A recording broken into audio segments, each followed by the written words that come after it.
ஒரு ஊர்ல ஒரு விவசாயி இருந்தாரு. அந்த விவசாயி ஒரு கழுதைய வளர்த்துக்கிட்டு வந்தாரு. தினந்தோறும் அந்த கழுதையை கூட்டிக்கிட்டு போயிட்டு பக்கத்துல இருக்கக்கூடிய ஒரு டவுன்ல ஒரு மூட்டை நிறைய உப்பை வாங்கி அந்த கழுதையோட முதுகுல வச்சு ஊர் முழுக்க விற்று வியாபாரம் பண்ணிக்கிட்டு வந்தாரு. அதுல இருந்து வரக்கூடிய வருமானத்தை வச்சு தன்னுடைய அன்றாட செலவுகளையும் பார்த்துக்கிட்டு வந்தார். என்னதான் கஷ்டம் நிறைஞ்ச வேலையா இருந்தாலும் அவர் அந்த கழுதையை எந்தவித குறையும் இல்லாம பார்த்துக்கிட்டு வந்தார். வேலைக்கும் சரியான நேரத்துல அந்த கழுதைக்கு தேவையான உணவை கொடுத்துக்கிட்டு வந்தாரு. அதே சமயம் தினந்தோறும் அந்த கழுதையை குளிப்பாட்டி சுத்தமாவும் பார்த்துக்கிட்டு வந்தார். இப்படி இருக்கிறப்போ ஒரு நாள் இரவு ஜோன்னு மழை பெஞ்சுக்கிட்டு இருந்துச்சு. அடுத்த நாள் காலையில மழை விட்டதும் இந்த விவசாயி வழக்கம் போல பக்கத்துல இருக்கக்கூடிய டவுனுக்கு போய் ஒரு மூட்டை நிறைய உப்பை வாங்கிட்டு அதை அந்த கழுதை மேல வச்சு வழக்கம் போல தன்னுடைய வியாபாரத்துக்கு கிளம்பினார்.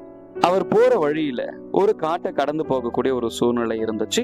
அந்த காட்டுல ஒரு சின்ன ஆறும் ஓடிக்கிட்டு இருந்துச்சு. எப்பவுமே அந்த ஆத்துல தண்ணீரோட அளவு ரொம்பவே குறைவா இருக்கும். ஆனா இரவு மழை பெஞ்சதுனால ஆற்றுல வழக்கத்தை விட கொஞ்சம் அதிகமாவே தண்ணீர் ஓடிக்கிட்டு இருந்துச்சு.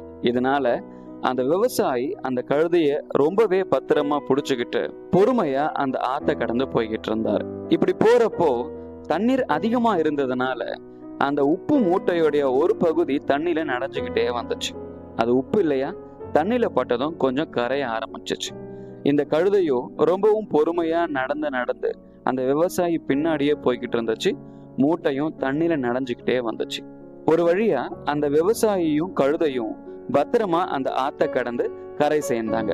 கரைக்கு போனதுக்கு அப்புறமா அந்த கழுதையோட உடம்புல ஏதோ ஒரு மாற்றத்தை அது உணர்ந்துருச்சு. அது என்னடான்னு யோசிச்சு பாக்குறப்பதான் அந்த மூட்டையோடைய எடை கொஞ்சம் குறைஞ்சிருக்கிறத அது உணர்ந்துச்சு. அடடா, என்னடா இது, இந்த ஆத்துல இறங்குறதுக்கு முன்னாடி அவ்வளவு எடை அதிகமா இருந்த இந்த மூட்டை ஆத்த கடந்து கரை சேர்ந்ததுக்கு அப்புறமா எடை பாதியா குறைஞ்சு போச்சே அப்படின்னு யோசிச்சது. அது எதனால எடை குறைஞ்சது அப்படிங்கிறத அப்போதைக்கு அந்த கழுதை உணரல. வழக்கம் போல அந்த விவசாயி பின்னாடியே வியாபாரத்துக்காக போச்சு அந்த கழுதை. அன்னைக்கு பொழுது சாயிற நேரத்துல அந்த விவசாயியும் கழுதையும் வீடு சேர்ந்தாங்க. அன்னைக்கு என்னவோ அந்த கழுதைக்கு உடல் சோர்வு ரொம்ப குறைவா இருந்ததை அது உணர்ந்துச்சு. சரி, இப்படியே அன்னைக்கான இரவும் கடந்துச்சு. பொழுது விடிஞ்சதுக்கு அப்புறமா வழக்கம் போல அந்த விவசாயி தன்னுடைய கழுதையை கூட்டிக்கிட்டு ஒரு உப்பு மூட்டைய அந்த கழுதையோட முதுகு மேல வச்சு வழக்கம் போல வியாபாரத்துக்கு போனாங்க. வழக்கம் போல அதே காட்டு வழியா கடந்து போறாங்க. ஆத்தை கடக்கும் பொழுது நேத்து போலவே அந்த உப்பு மூட்டை இன்னைக்கும் அந்த ஆத்து தண்ணியில நனைஞ்சுக்கிட்டே வந்துச்சு. அந்த கழுதை கரை சேர்ந்ததுக்கு அப்புறமா நேத்து போலவே இன்னைக்கும் அந்த உப்பு மூட்டையோட எடை குறைஞ்சதை அது உணர்ந்துச்சு. அப்பதான் அதுக்கு தோணுச்சு, ஓஹோ, இந்த மூட்டை எப்பெல்லாம் தண்ணியில நனையுதோ அப்பெல்லாம் இதனுடைய எடை குறையுது அப்படிங்கறத அது புரிஞ்சுக்கிச்சு. அடுத்த நாள் வழக்கம் போல அந்த விவசாயியும் இந்த கழுதையை கூட்டிக்கிட்டு வழக்கம் போல ஒரு உப்பு மூட்டையை அந்த கழுதையோட முதுகுல வச்சு வியாபாரத்துக்காக போறாங்க. அவங்க வழக்கமா கடந்து போற அந்த ஆறும் வருது. 2 நாட்கள் தொடர்ந்து மழை இல்லாததுனால ஆத்துல தண்ணீரோட அளவு குறைஞ்சிருந்துச்சு. இதை எதிர்பார்க்காத அந்த கழுதை, என்னடா இது, வழக்கத்தை விட இன்னைக்கு தண்ணி குறைவா இருக்கு, இப்ப நம்ம என்ன பண்றது அப்படின்னு யோசிக்கிறப்பதான் அதுக்கு ஒரு யோசனை தோணுச்சு. ஆத்துல இறங்குனதுக்கு அப்புறமா வழக்கமா நடந்து போற பாதையை விட்டு கொஞ்சம் ஆழம் அதிகமான பாதையில அது நடந்து போக ஆரம்பிச்சது. இதனால அந்த உப்பு மூட்டையோ ஆற்று தண்ணீரில நனைஞ்சுக்கிட்டே வந்துச்சு. ஆத்த கடந்ததுக்கு அப்புறமா எப்பவும் போல அந்த உப்பு மூட்டையோட எடை குறைஞ்சிருந்தது. இதை கவனிச்ச உடனே அந்த கழுதைக்கு அவ்வளவு சந்தோஷம். சரின்னு சொல்லிட்டு அந்த விவசாயி பின்னாடியே இந்த கழுதையும் நடந்து போகுது. வியாபாரத்தை முடிச்சுட்டு அவங்க வீடு திரும்புறப்பதான் அந்த விவசாயி ஒரு விஷயத்த கவனிச்சாரு. என்னடா அது, வழக்கமா நாம எப்பவுமே ஒரு மூட்டை உப்பை வித்தோம்னா நம்மளுக்கு இவ்வளவு காசு கிடைக்கும். ஆனா கடந்த 2-3 நாட்களாவே வழக்கமா வரக்கூடிய வருமானத்தை விட குறைவாவே வருதே, இதுக்கு என்ன காரணம் அப்படிங்கிற ஒரு சிந்தனை அவருக்குள்ள ஓடிக்கிட்டே இருந்துச்சு. நம்ம எப்பவுமே உப்பு வாங்கக்கூடிய நபர்கிட்ட தான் உப்பு வாங்கணும். வாங்கின உப்பு கூட சரியான இடையில தான் இருந்துச்சு. இடையில நாம எங்கேயுமே உப்பும் கீழே கொட்டல. இருந்தாலும் வருமானம் மட்டும் எப்படி குறைஞ்சது அப்படின்னு ஒரு எண்ணம் அவருக்குள்ள ஓடிக்கிட்டே இருந்துச்சு. சரி, இது அப்புறம் பாத்துக்கலாம் அப்படின்னு சொல்லிட்டு அவரும் தூங்க போறாரு. அடுத்த நாள் விடிஞ்சதும் வழக்கம் போல தன்னுடைய கழுதையை கூட்டிக்கிட்டு ஒரு உப்பு மூட்டையை அந்த கழுதையோட முதுகுக்கு மேல வச்சுட்டு வியாபாரத்துக்காக கிளம்புறாங்க. அதே காட்டு பாதையில தான் போறாங்க. வழக்கமா அவங்க கடக்கக்கூடிய ஆறும் வருது. ஆத்துக்குள்ள இறங்குனதுக்கு அப்புறமா தான் எதாச்சும் அவர் பின்னாடி பாக்குறாரு. இந்த கழுதை வழக்கமா நடந்து வர பாதையை விட்டுட்டு கொஞ்சம் ஆழம் அதிகமா இருக்கக்கூடிய பகுதியில நடந்து வர்றதை அவர் கவனிக்கிறார். அப்பதான் ஒரு விஷயத்த அவர் கவனிக்கிறாரு. ஆழம் அதிகமா இருக்கக்கூடிய இடத்துல அது நடந்து வர்றதுனால அந்த உப்பு மூட்டை தண்ணியில நனையுது அப்படிங்கிறத கவனிக்கிறாரு. அப்பதான் அவருக்கு புரியுது, ஓஹோ, இது இந்த கழுதையோட வேலைதான்.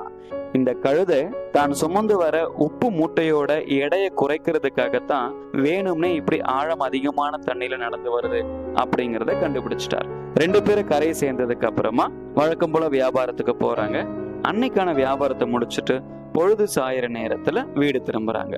இன்னைக்கு காலையில அந்த கழுதை செய்த செயல யோசிச்சுக்கிட்டே வந்த அந்த விவசாயியோ, இந்த கழுதையே நாம எவ்வளவு நல்லா பாத்துக்கிறோம், நேரத்துக்கு நேரம் நல்ல உணவு அளிக்கிறோம், தினமும் கழுவி சுத்தமா வச்சுக்கிறோம், ஆனா இந்த கழுதையோ நமக்கு இப்படி ஒரு விஷயத்த பண்ணிடுச்சே அப்படின்னு அவரோட மனசுல ஒரு எண்ணம் ஓடிக்கிட்டே இருந்துச்சு. சரி, இந்த கழுதைக்கு தக்க பாடத்தை நம்ம கத்து கொடுத்தே ஆகணும் அப்படின்னு முடிவெடுக்கிறாரு.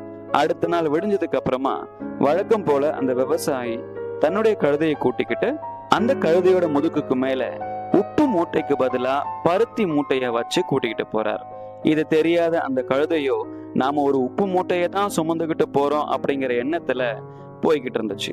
வழக்கமா அவங்க போற அதே காட்டு பாதையில தான் போறாங்க. வழக்கமா அவங்க கடக்கக்கூடிய அந்த ஆறும் வருது. ஆத்த பார்த்த உடனே அந்த கழுதைக்கு ஒரே சந்தோஷம். அப்பாடா, நம்ம இந்த ஆத்த கடந்துட்டோம் அப்படின்னா நம்ம சுமந்துகிட்டு இருக்கிற மூட்டையோடைய எடை பாதியா குறைஞ்சிரும் அப்படிங்கிற சந்தோஷத்துல அந்த கழுதை ஆத்துக்குள்ள இறங்குச்சு. வழக்கம் போல இந்த கழுதை ஆழம் குறைவான பகுதியை விட்டுட்டு ஆழம் அதிகமான பகுதியில நடக்க ஆரம்பிச்சது. இதை கவனிச்ச அந்த விவசாயியோ எதையும் காட்டிக்காம வழக்கம் போல முன்னாடி நடந்து போறார். ஆழம் அதிகமான பகுதியில நடந்து போறதுனால அந்த மூட்டை ரொம்பவே தண்ணியில நனைய ஆரம்பிக்குது. 2 பேரும் ஆத்துடைய அக்கறையை அடைஞ்சதுக்கு அப்புறமா இந்த கழுதை தன்னோட உடம்புல இன்னைக்கு ஒரு புதிய மாற்றத்தை உணர்ந்துச்சு.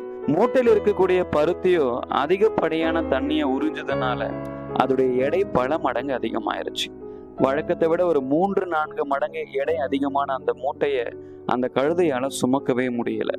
வேற வழி இல்லாம அந்த கழுதையோ சுமக்க முடியாம அதை சுமந்துக்கிட்டு அந்த விவசாயி பின்னாடியே நடந்து போச்சு.